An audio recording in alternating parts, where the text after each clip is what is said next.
Hi everyone, I hope you're all doing well. I wanted to make a video just showing you all of the gouache art supplies that I use, and I want to start by saying that you definitely don't need to use the exact same supplies that I use to create paintings of a similar quality. Some of the brands that I choose to use are a bit more on the expensive end, but there are definitely affordable alternatives which can allow you to achieve a similar quality.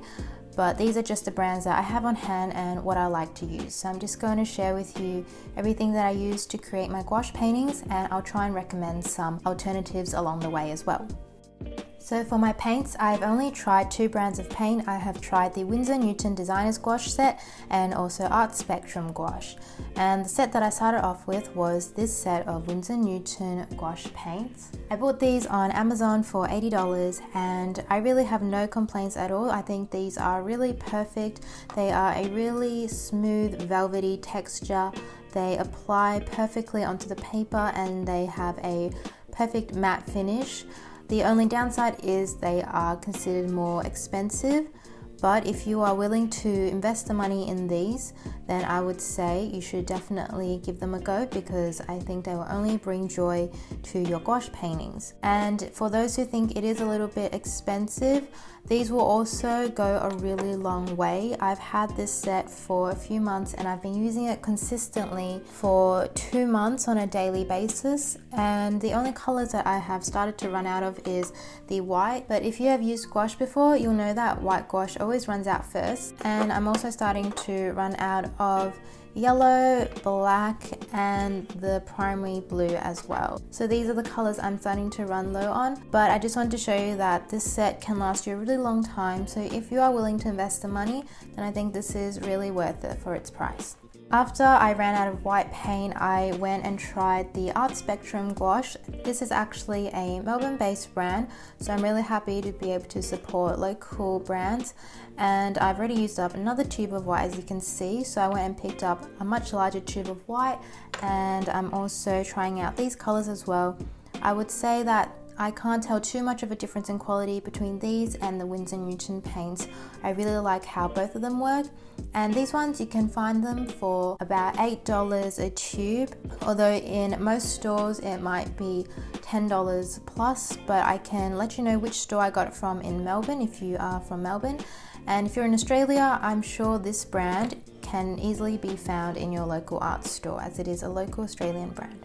If you're looking for an affordable alternative to these gouache paints, I've heard that the Arteza and also Miyahime Jelly Gouache are some really affordable and good quality gouaches to work with. So while I haven't tried them myself and can't speak from personal experience, just from what I've seen online, I think they would be a good alternative to start out with if you're not sure if gouache is for you and you just want to experiment with it.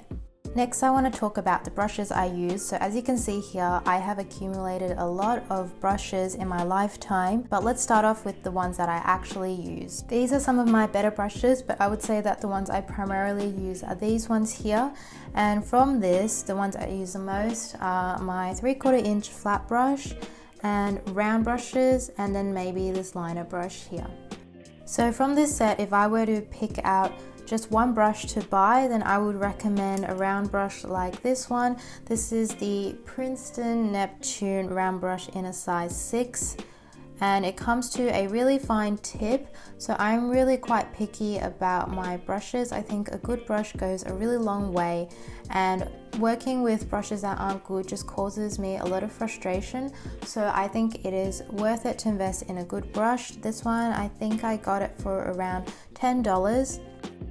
These are some round brushes I invested in when I was learning watercolor, and they are also very amazing, but they are made from a blend of natural squirrel hair and synthetic. And because I didn't do my proper research, I didn't know that these were made from real animal hair. So while they're good brushes, in the future I hope to only buy synthetic brushes. There are lots of good alternatives, such as this one here. This is a great synthetic brush. Princeton makes some really good synthetic brushes, so if you are looking for synthetic brushes, I would recommend something like this. Then I pretty much always use this brush in my landscape paintings to block in the background. So this is just a 3/4 inch flat brush. And this one here is a smaller flat brush that I picked up. It's a 1/4 inch flat brush, which I also use sometimes just for some finer details. Then I recently picked up this 1/2 inch angular shader by Princeton Aqua Elite, and I love this brush so much. I want to go back and get it in the other flats as well, because this one is an angular one. So I would highly recommend this if you're looking for an angular brush or you're looking for a good flat brush. This is a great brush. And this liner brush is also useful when I need to do really fine details. It allows me to do really thin lines, so this is great as well. So if you're just starting out and you only had money to buy maybe 3 brushes, then I would recommend a larger round brush. So maybe in a size 10, this is a size 6, so maybe I would recommend a size 8 or a 10. Then a smaller round brush, maybe a size 2 or 4, and then just a flat brush. So that's what I would recommend you to start off with if you could only buy 3 brushes.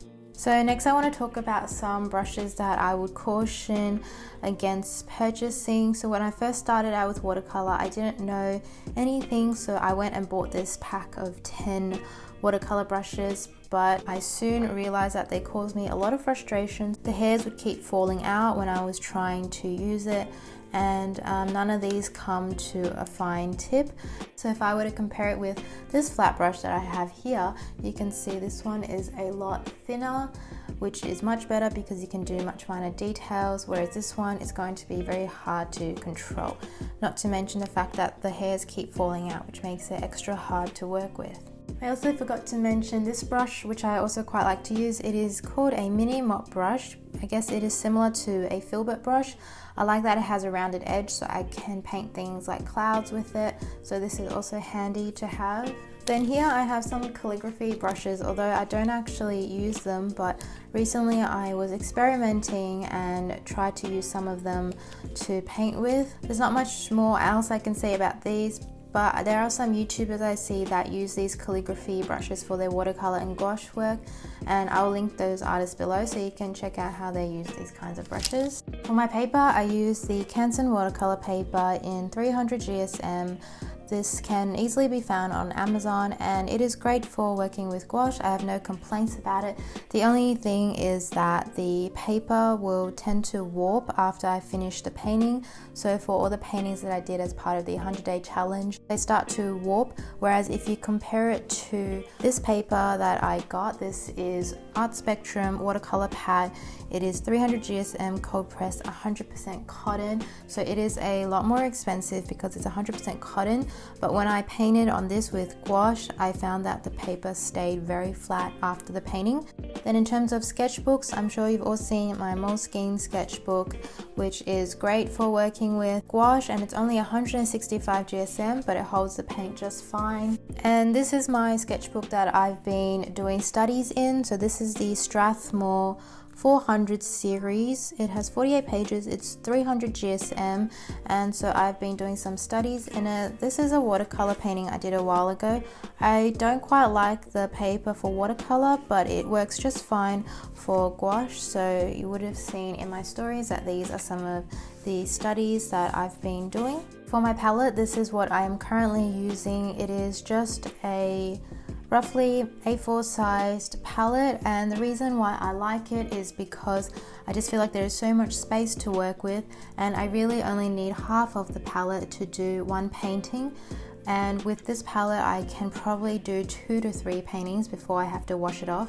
This is what it looks like after I've done 2 to 3 paintings on it. So you can see that I like to just blend the colors around, and I just feel like there's a lot of freedom to just pick up colors here and there, and it's how I learned to control water to gouache ratio because I had so much space to work with. Before this palette I was using ones that I already had, so I was using these palettes, and I actually struggled with these because I felt like I was very limited in space, and so as I was starting out I didn't know how to control my water to gouache ratio, and using these palettes I feel like it made it even harder for me to learn how to do it. And it wasn't until I got the bigger palette where I had so much freedom to mix around colors and and experiment with adding water that I started to get better at controlling my gouache.